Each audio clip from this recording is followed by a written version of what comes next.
Today we'll be drawing a pine cone. You can choose to work from this demonstration and pause as needed, or you can grab your own specimen and work from your own still life at home. The first step is that you want to decide what angle you're going to draw your pine cone. I like to find the center axis and imagine that there's an imaginary line right through to kind of figure out where I'm going to place my pine cone. You can even turn it upside down, all the things. Okay, so for funsies, I'm gonna put mine on a little angle. So there's my pencil, and I'm gonna start by sketching it in. This allows me to figure out what my scale is. I'm gonna draw mine pretty true to life. Once I have that in, the base of a pine cone is actually pretty flat.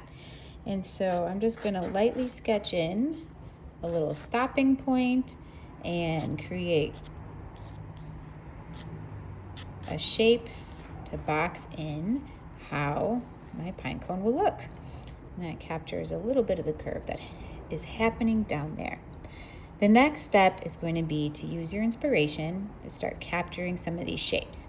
So now if you notice, if I can get it in focus here, the face of the edge of each little pine, I don't even know what these are called, leaf?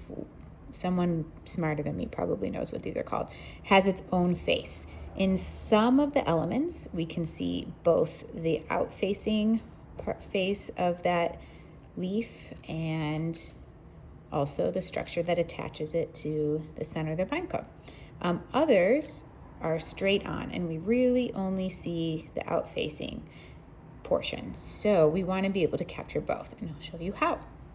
All right, I'm going to start here with my top one, which is pretty obvious. I kind of have a profile view, and I want to angle towards my center.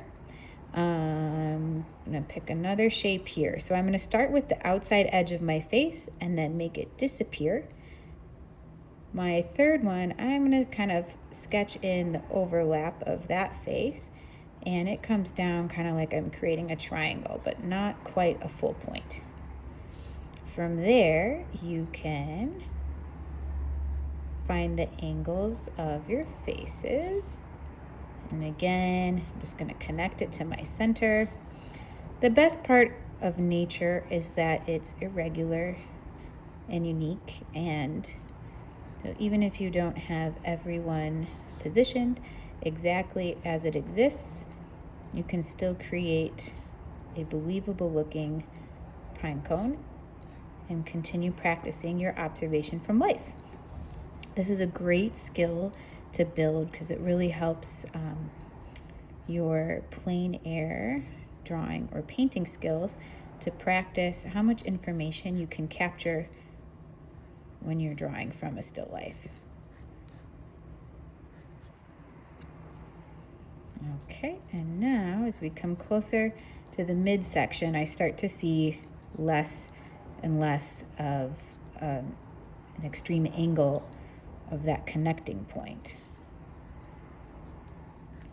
Pieces that are closer to us are going to be foreshortened, which means that they're going to be bigger, and when they get farther away from us, get more narrow. So my angle here looks like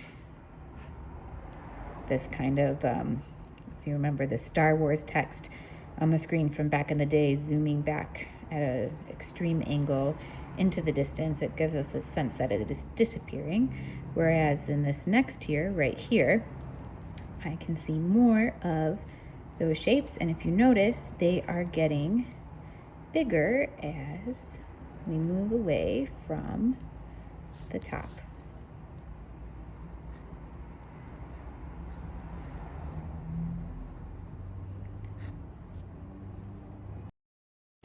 As you reach the base of the pine cone, the forms will become tighter and more compact, so you'll see less space in between each of those woody leafy things. When you finish, you can erase your guidelines and use a pencil to shade in between the spaces. The space closest to the axis will be darker, and the area that extends towards the out-facing corner will be lighter. Voila! Enjoy!